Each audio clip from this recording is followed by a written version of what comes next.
college, I was a Bible reading, heaven bound, holier than thou, more Catholic than the Pope, terrified of hell, pain in the ass.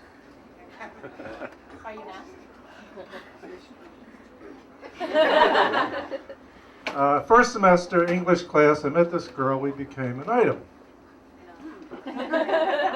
On the one hand, I heard this poem in a coffee house near campus, and I remember one line from it. I put my key in her lock, and I knew all the answers to all the questions. And on the other hand, religion taught me that the road to hell is paved with premarital orgasms. So I talked this over with a fraternity brother of mine.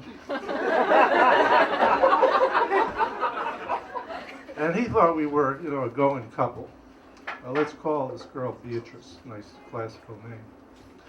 He thought Beatrice and I were getting along quite well. I said, there's no spark there.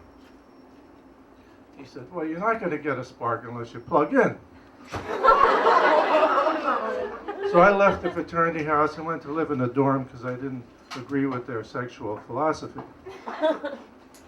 My room number was 101.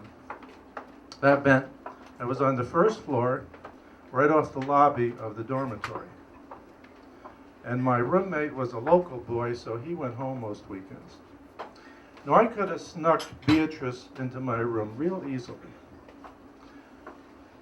I had a salami in my drawer. I had a salami and a hunk of Swiss cheese in my desk drawer. And I'd buy a loaf of bread. I could live off that for a week. So if we had food, she was a nursing student, so she could have gotten a bedpan and a sponge bath kit, and I could have given her a sponge bath. Now, other weekends, we went to her house. Her father had passed away, so I was the man of the house. She had two younger sisters.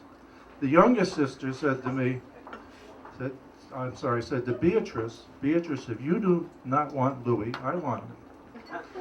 The middle sister jumped in my lap at the drop of a hat, and their mother was very interesting too. She got real silly around me. So forget about a menage a trois. Think about a menage a cinq. But Beatrice and I didn't even have a menage a deux.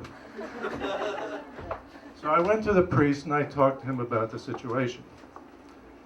And he decided we should get married. I mean, Beatrice and me. Either get married or break up. About that time, I met a 27-year-old divorcee with two kids. And she helped me break up with Beatrice. But that's a whole nother story for another time. The kicker, I ran into Beatrice quite a few years later. She was twice divorced with two kids. She wouldn't give me the time of day hardly, as you can imagine. But she did tell me one thing, and I think she told it to me to hurt me, to pay me back for the hurt I had given her. Right out of college, she got married to a doctor. I think I knew this doctor while we were in college. And her family, Beatrice's family, was quite wealthy. They owned a string of funeral parlors. As a wedding present to this happy couple, Beatrice's family gave them 100 big ones. $100,000. Ah!